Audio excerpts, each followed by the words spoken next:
la plus belle histoire d'amour qui se passe à l'Île-de-France. C'est l'histoire d'amour d'une jeune fille et d'un homme qui se sont beaucoup aimés. Je vous parle de Niama, esclave de 15 ans, et de celui qui va l'acheter, M. Jean-Baptiste Geoffroy. Jean-Baptiste Geoffroy va un jour rencontrer une jeune esclave amenée de Galam par le gouverneur de l'Île-de-France, et ce fut un coup de foudre. Il fait tout pour pouvoir l'acheter. C'est une fille noire, et c'est un maître blanc.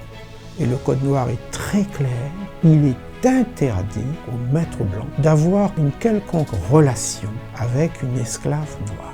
Et si jamais un enfant est né de cette relation, la condamnation est très claire. L'esclave est enlevé au maître et l'enfant est enlevé aussi à la mère et deviennent les deux propriétés de l'État. C'est une fille qui est née. Ils sont en danger à l'Île-de-France. On leur demande, pour leur sécurité, de quitter l'Île-de-France. Monsieur Jean-Baptiste Geoffroy vient s'installer à l'île Bourbon avec son esclave, ses esclaves. Il s'installe, l'îlette Bassin-Plat. Lui est dans la grande case, elle est dans le calban.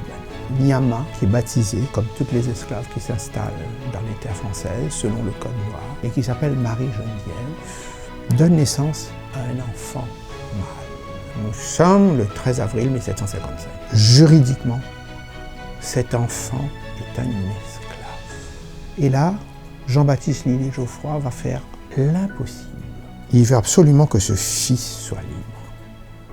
Pour le faire, il faut qu'il affranchisse Marie-Geneviève, Niama. Il arrive à convaincre le Conseil supérieur de Bourbon que cette femme esclave s'est occupée de lui alors qu'il était gravement malade, et pour ce fait, Niama doit devenir une négresse libre de Guinée. Et le jour où, par acte notarié, Niama, dite Marie-Geneviève, devient négresse libre de Guinée, on amène tout de suite à l'église ce garçon et on le baptise. Il s'appelle Jean-Baptiste. Comme c'est clair, le prénom de M. Geoffroy est Jean-Baptiste.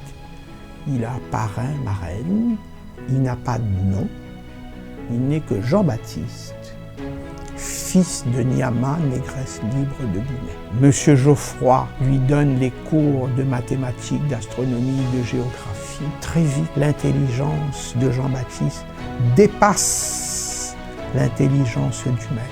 Et M. Geoffroy demande à Jean-Baptiste de partir à l'Île-de-France pour poursuivre des études supérieures.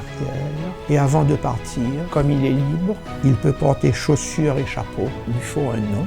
Jean-Baptiste, qui n'avait pas de nom, et toujours de père inconnu, il portera le nom de Lillet. Jean-Baptiste Lillet. Il part à l'Île-de-France. Il est apprenti auprès de M. Tromelin, qui est ingénieur du roi. Il devient ingénieur géographe. Il va faire toute la cartographie de l'océan Indien. Tout son travail est reconnu dans les plus hautes instances européennes et il sera le premier noir à l'Académie des sciences de Paris. La Révolution arrive et permet que l'on fasse l'adoption. Et le premier à être adopté à La Réunion, c'est Jean-Baptiste Lillet, qui est adopté par M. Geoffroy, qui dit ceci: « Je n'ai pas d'enfant, je n'ai pas de parents qui soient venus me rejoindre ici, et je m'eus par une très grande tendresse pour le fils de Niama, pas le sien, le fils de Niama. Je lui donne ma fortune et je lui donne mon nom. » Jean-Baptiste, qui était né Jean-Baptiste, qui est devenu par la suite Jean-Baptiste Lillet, parce qu'il fallait un nom, et son premier père, c'est la géographie, devient Jean-Baptiste Lillet Geoffroy, membre de l'Académie royale des sciences. Et c'est lui, quand l'Île-de-France tombe, celui qui va négocier avec les Anglais, qui va remettre les cartes, les plans de la ville. Il remet les plans et il dit « Maintenant, je rentre chez moi ». Sauf que les autorités françaises ne veulent pas reconstituer sa carrière. Farquhar, le gouverneur anglais, lui dit « Mais restez donc, on a besoin de vous ». La France, qui n'avait pas besoin de lui, voit l'Angleterre lui ouvrir, lui dérouler le tapis. Jean-Baptiste Lillet Geoffroy se met à l'anglais. Jean-Baptiste Lillier-Geoffroy devient ingénieur du roi Georges III. Il va mourir en 1836 à Port-Louis, l'île Maurice, dans la considération générale, et son tombeau au cimetière de l'Ouest de Port-Louis est maintenant monument classé. Il meurt en 1836, lui, le notable noir, alors que l'esclavage n'est pas aboli encore, ni là-bas, ni ici.